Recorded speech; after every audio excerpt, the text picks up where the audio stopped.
جیسا کہ آپ حضرات کو معلوم ہے، نئے سال کی آمد ہے۔ کل یکم محرم الحرام سے اسلامی تاریخ کے حوالے سے نئے سال کا آغاز ہو چکا ہے۔ آپ کہیں گے کہ نیا سال تو جنوری سے شروع ہوتا ہے اور دسمبر پہ ختم ہوتا ہے، ابھی تو ذی الحج گزرا ہے اور اس کے بعد محرم الحرام شروع ہوا ہے۔ لیکن یاد رکھنے کی بات ہے کہ ہم مسلمانوں کا سال، اسلامی سال یکم محرم الحرام سے شروع ہوتا ہے اور 29 یا 30 ذی الحج پہ جا کے ختم ہوتا ہے۔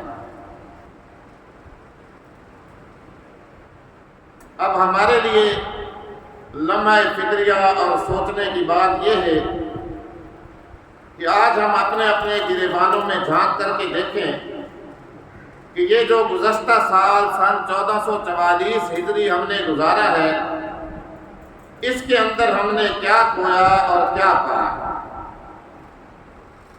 کتنے اللہ رب العزت کے احکام کی فرما برداری کی اور کتنی نافرمانی کی، کتنے حکم توڑے اور کتنے حکموں کو ہم نے پورا کیا۔ یہ ہمارے لیے سوچنے کی بات ہے۔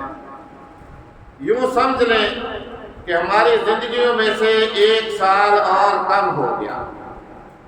آج تو سالگرہ منائی جاتی ہے، کیک کاٹے جاتے ہیں، خوشیاں کی جاتی ہیں، رشتہ داروں کو، دوست و احباب کو، محلہ والوں کو بلایا جاتا ہے، مٹھائیاں تقسیم ہوتی ہیں، لوگ بڑی بڑی فضول خرچیاں کرتے ہیں۔ کیوں جی؟ کس چیز کی دعوت ہے؟ آج ہمارے بیٹے کی سالگرہ ہے، میری بیٹی کی سالگرہ ہے، آج میرا بچہ، میرا بیٹا اتنے سال کا ہو گیا، آج ہماری بیٹی اتنے سال کی ہو گئی۔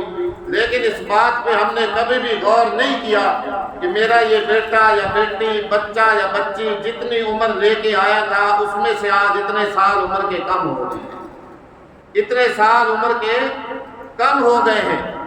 تو غور کرنے کی بات یہ ہے کہ ایک سال اور ہماری زندگی میں سے کم ہو گیا۔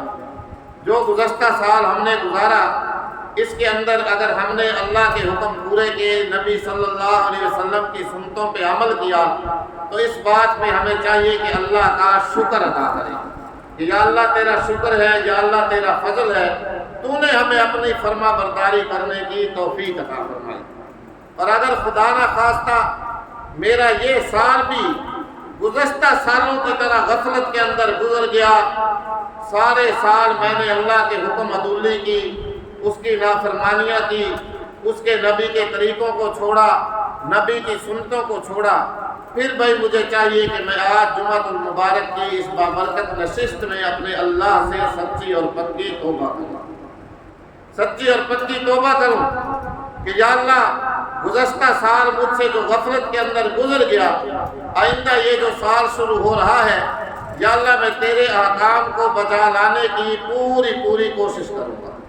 جو گزشتہ گزر گئی یا اللہ اس پہ مجھے توبہ کرنے کی توفیق نصیب فرما اور میرے گناہوں کو معاف فرما دے۔ امید کے بھی دونوں پہلو انسان کے جو ہے نا وہ برابر ہونے چاہیے، برابر۔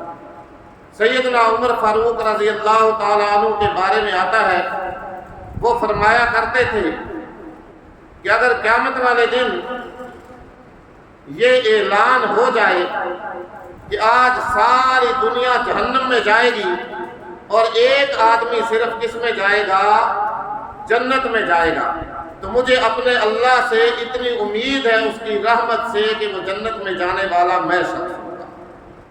اور اس کے مقابلے میں اللہ کا خوف اور ڈر اور تقوی، اللہ اکبر، جہنم کا ڈر، کہ اگر قیامت والے دن یہ اعلان ہو جائے کہ ساری دنیا جنت میں جائے گی اور ایک شخص جہنم میں جائے گا، تو مجھے ڈر بھی اتنا ہے اور خوف بھی اتنا ہے کہ ہو سکتا ہے وہ جہنم میں جانے والا شخص میں ہی تھا۔ اللہ اکبر، اتنا ڈر اور اتنا خوف۔